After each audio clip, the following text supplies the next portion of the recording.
मेरो छोरालाई न्याय दे।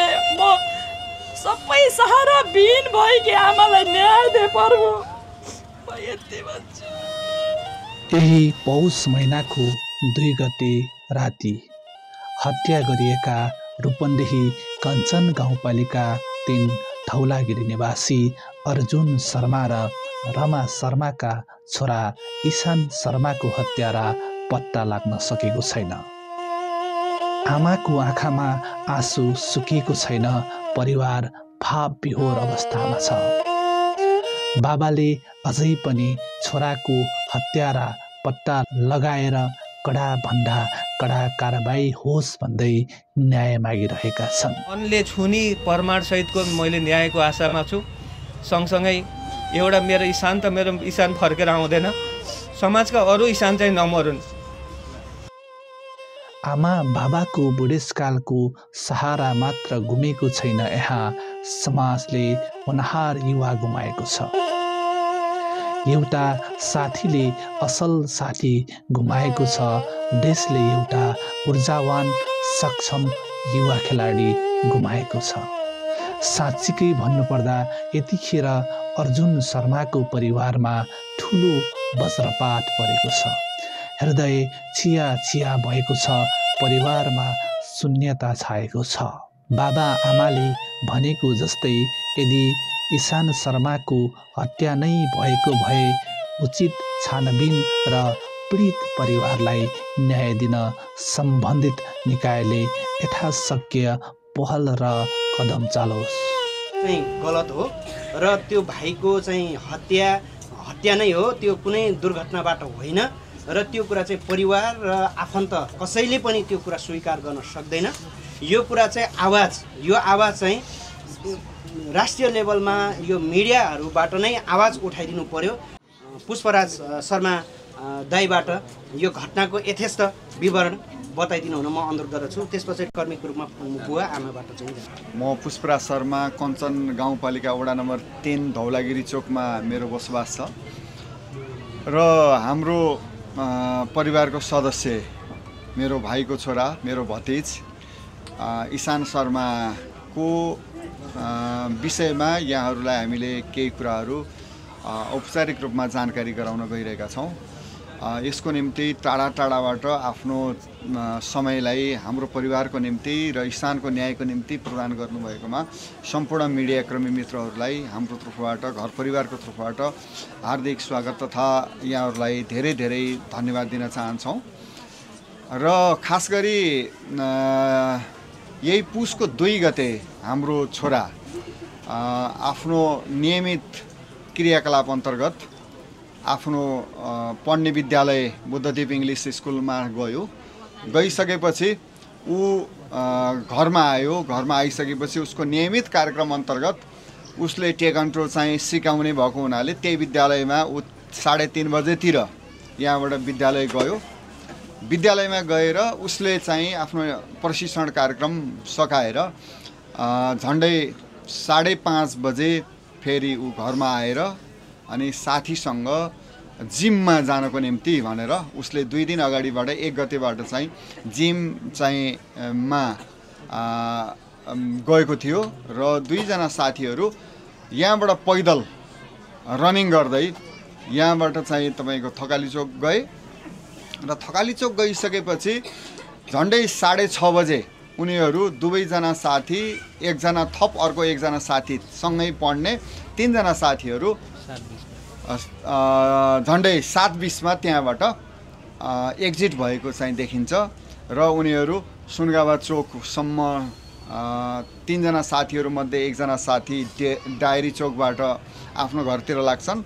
दोस्रो साथीसँग सुनगावा चोकबाट बिदा हुन्छ र हाम्रो बाबु हातमा साथीको ब्यागबाट 1 जोड जुत्ता हातमा समातेर अनि त्यसपछि ऊ चाहिँ दौडदै सुनगावा चोकबाट घरतर्फ लागेको कुरा सीसीटीभी फुटेजले पनि देखाएको छ। उक्त दिनमा चाहिँ हामीले बाबु घर आएन किन आएन भन्ने कुरामा अनि साथीकोमा घरमा बसेको होला भन्ने किसिमले हामीले त्यति धेरै खोजी नीति अब हुर्के बढेको छोरा कम्तीमा पनि साथी सर्कल धेरै भएको कारणले साथी सर्कलकोमै बसेको होला भन्ने किसिमले हामीले चाहिँ त्यति धेरै अनि खोजबिन आदि इत्यादितिर लागेनौँ। र अर्को दिन पनि बाबु चाहिँ बिहानै स्कुल जानुपर्ने ऊ चाहिँ आएन। अर्को दिन पनि नआइसकेपछि हामीलाई चाहिँ बल्ल के हो त भन्ने चाहिँ अलिअलि चाहिँ शङ्का लाग्यो। शङ्का लागिसकेपछि बाबा मम्मीहरूले उसलाई फलोअप गर्ने अनि कहाँ गयो भन्ने आदि इत्यादि गर्दाखेरि अनि विद्यालयमा सोद्धा विद्यालयमा एब्सेन्ट भएको कुरा जानकारी भयो। एब्सेन्ट भइसकेपछि अब के भयो त बल्ल हामीलाई चाहिँ शङ्का लाग्न थाल्यो, के भयो कतै केही त भएन भनेर चाहिँ हामी अनि त्यसपछि खोज तलासमा लाग्यौँ। खोज तलास गर्दै जाँदाखेरि हामी साँझ पख मेरो भाइ र म इसानको बाबा र म हामी दुई भाइ अनि इलाका प्रहरी कार्यालय रुद्रपुरमा हामी उसको हराएको सूचना बालक हराएको सूचना दिनको लागि हामी चाहिँ इलाका प्रहरी कार्यालय रुद्रपुरमा गएका थियौँ। र रुद्रपुर इलाका प्रहरी कार्यालयमा गएर उसको हुलिया आदि इत्यादि बताउँदै गर्दा यहाँबाट छोरीको फोन गयो। फोन गइसकेपछि हामी चाहिँ त्यहाँबाट हतार हतार इसानको जुत्ता र इसानको चाहिँ बोडी चाहिँ नाली मुनि छ, नालीको ढक्कन मुनि छ भनेर नानीले चाहिँ छोरीले अनि हामीलाई खबर गरिन्। खबर गरिसकेपछि हामी हतार हतार अनि त्यहाँबाट आउँदाखेरि यहाँ थुप्रै मान्छे जुटिसक्नु भएको रहेछ। अनि त्यसपछि हामी चाहिँ एकदमै आश्चर्यचकित पर्यौँ। अब त्यो अकल्पनीय त्यहाँ चाहिँ घटना घटिसकेको रहेछ। घटना कतिखेर घट्यो भन्ने पनि हामीलाई चाहिँ सुइको छैन, थाहा पनि छैन। घरदेखि झन्डै 150 मिटर, यहाँदेखि झन्डै 150 मिटर नजिकैको पूर्वतर्फ यो सडकको फार लाइन लुम्बिनी सडकको पूर्वतर्फ नाली ढक्कन भएको नालीको भित्रपट्टि झन्डै 6 देखि 7 फिट भित्रपट्टि बाबुको चाहिँ मृत अवस्थाको चाहिँ बोडी हामीले चाहिँ प्राप्त गऱ्यौँ। सबै गाउँले मिलेर अनि त्यसलाई प्रहरी समेत मिलेर अनि हामीले त्यो डेथ बोडीलाई एम्बुलेन्समा हालेर अनि ढक्कन गाउँले सबै मिल्नुभयो र ढक्कन उखाल्यौँ हामीले। अनि ढक्कन उखाएर अनि त्यसपछि मृत शरीरलाई हामीले एम्बुलेन्समा राखेर अनि बुटोल अञ्चल हस्पिटल चाहिँ प्रादेशिक हस्पिटल चाहिँ हामीले पुर्यायौँ। त्यसपछि चाहिँ हामी निरन्तर यसको विषयमा निरन्तर हामी पीडित पक्ष, प्रहरी प्रशासन अनि जिल्लाको प्रहरी अनि बुटोल प्रहरी, सालजण्डी प्रहरी अनि जिल्ला प्रशासन कार्यालय सिडिओ साहबसँग सहायक सिडिओ लगायत चाहिँ यहाँका स्थानीय प्रशासनदेखि लिएर सबै गाउँपालिकादेखि हरेक ठाउँमा हामी न्यायको निम्ति पटक पटक हामी गुज्रेका छौँ, गएका छौँ। र प्रारम्भिक रूपमा प्रहरीले एउटा फोर्स कम्पनीको गाडीलाई अनि उसले बरामद गरेको छ र बरामद गरेको गाडी र अनि उक्त गाडीका चालक लगायत 3 जना व्यक्ति उसले पक्राउ गरेको हामीले सूचना पाएका छौँ। र त्यो प्रारम्भिक रूपबाट चाहिँ देखाइएका चाहिँ पात्रहरू, घटनाको वस्तुगत अवस्था, घटनाको लासको प्रकृति सबै घटनास्थलमा चाहिँ तपाईँको भएको चाहिँ तपाईँको अनि सबै वस्तुगत अवस्थाले इसान शर्माको मृत्यु गाडी दुर्घटनामा हुन सक्दैन भन्ने कुरामा हामी घर परिवार, स्थानीय सम्पूर्ण आम दाजुभाइ दिदीबहिनीहरू सबै चाहिँ एकमत छौँ।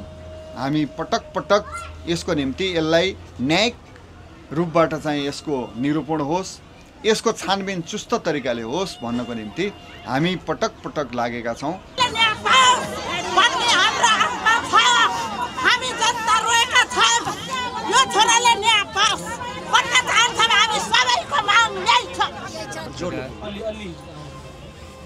धन्यवाद सम्पूर्ण पत्रकार साथीहरू। म इसान शर्माको बाबा अर्जुन शर्मा पौडेल। मेरो छोराको हत्याको विषयलाई उठान गर्न आउनुभएको र हामीलाई चित्त नबुझेको कुरालाई हजुरहरूले पनि हजुरहरूको साथले उठान गर्न आउनुभएकोमा हजुरहरू सबैलाई स्वागत अनि धन्यवाद छ। अब धेरै कुरा त दाइले भनिसक्नुभयो। अब हामी कुनै पनि पारिवारिक हिसाबले त्यो दुर्घटना देख्न सक्दैनौँ। प्रारम्भिक चरणमा पुलिसबाट प्रारम्भिक रिपोर्ट हो भन्दै गर्दा गाडी र 3 जना परिवारकै सदस्य, तिनी चालक विभिन्न परिवारका मान्छे नभई एउटै परिवारका 3 जना सदस्य चाहिँ खडा गरिएको देखिएको छ।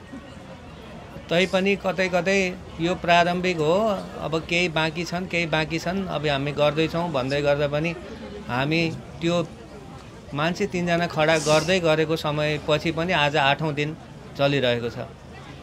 अहिले त्यसपछि चाहिँ प्रहरी हामीसँग सम्पर्कविहीन भइरहेछ।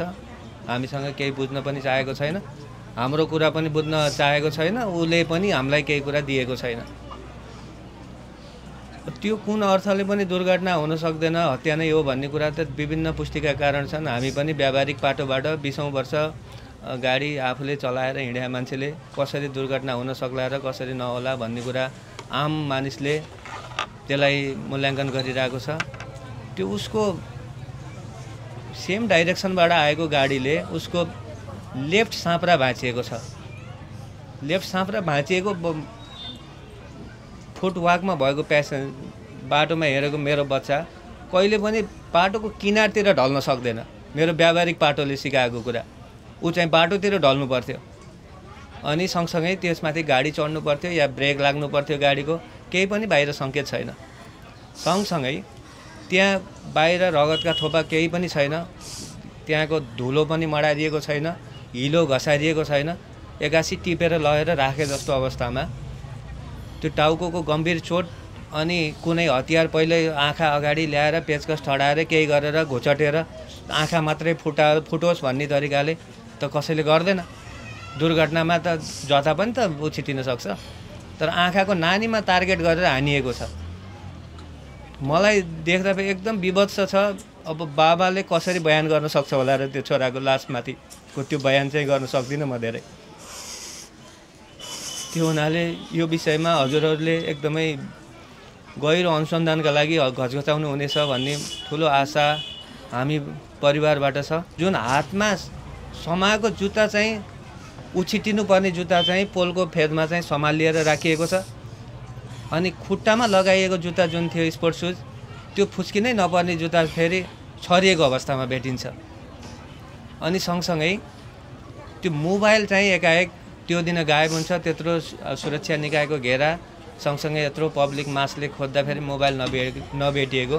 अर्को दिन 11:30 बजे मात्रै मोबाइल भेटियो। अम्बाको बोटको फेदमा चाहिँ मोबाइल छ भन्ने कुरा चाहिँ आउँछ।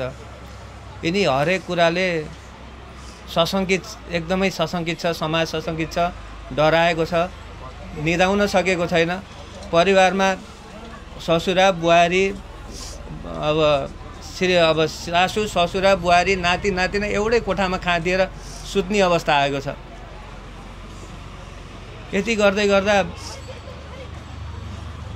म न्यायका लागि लडेर मेरो कमसेकम मनले, मेरो परिवार, मेरो समाजको मनले छुनी प्रमाणसहितको मैले न्यायको आशामा छु। सँगसँगै एउटा मेरो इसान फर्केर आउँदैन, समाजका अरू इसान चाहिँ नमरुन्, त्यो हत्यारा चाहिँ हाबी भएर भोलि धन शक्तिका साथ अरूलाई मार्ने आँट नगरोस् भन्ने नै मेरो कामना हो। धन्यवाद। म धेरै बोल्न सक्दिनँ। तपाईहरुलाई कुनै त्यस्तो आशंका तपाईहरुको मान्छेले घटना गरेको सक्छ अथवा कुनै रेसिपी केही तपाईहरुले पाउनुहुन्छ, केही लाग्छ यहाँबाट? त्यस्तो इसानको कसैसँग त्यस्तो दुश्मनी होइन तपाईहरुलाई केही त्यस्तो छ भन्ने केही शङ्का छ कि छैन? त्यस्तो शङ्का गर्न सकिएन सर। त्यो हुनाले पनि हामीले सुरुको चरणमा किटानी जाहेरी दिन सकिएन। सबै गार्जेन लेभलको मान्छे म जस्तै इनोसेन्ट नै देख्छु, अनि बच्चाको लेभलको मान्छे पनि छोरा जस्तै नै सबै नै इनोसेन्ट देख्छु। त्यही भएर मैले कसैलाई शङ्का गर्न सकिनँ।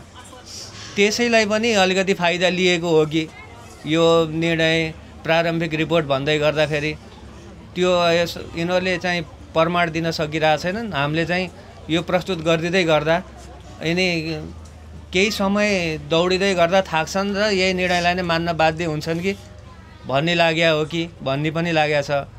जुन उनीहरूलाई गाडीवाला र ती मान्छेहरूलाई जुन प्रस्तुत गराइएको छ नि, यहाँहरूले त्यो परिवारलाई कतिको चिन्नुहुन्छ, उहाँहरूको ब्याकग्राउन्ड के हो, कस्तो समाजको मान्छे हो, के हो, उहाँहरू केही थाहा छ यहाँहरूलाई?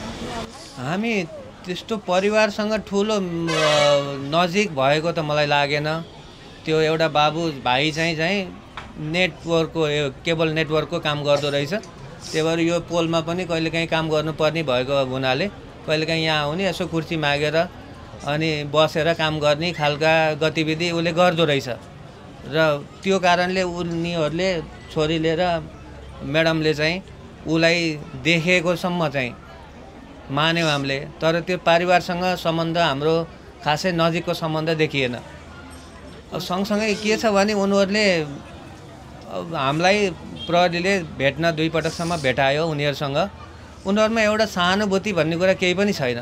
जुन पीडा समाजको एउटा भाइ उसको भाइ लेभलको बच्चालाई उसले हानेर घटना घटाएँ म भागेँ भन्दै गर्दा एउटा सहानुभूति र जुन उसमा केही दया भाव त आउनुपर्छ। उसले मुस्कानसित मेरो म्याडमलाई चाहिँ उसले उत्तर दिइरहेछ, हाँसोले उत्तर दिन्छ उसले। अरुण सर, यो घटनामा कुनै हाई प्रोफाइलको मान्छे जोडिएको कारणले पुलिसले यस्तो घटना अर्को मान्छेलाई देखाएको हुनसक्छ तपाईँको? कतै त्यो पनि आशंकाको दायराभित्र हामी छौँ।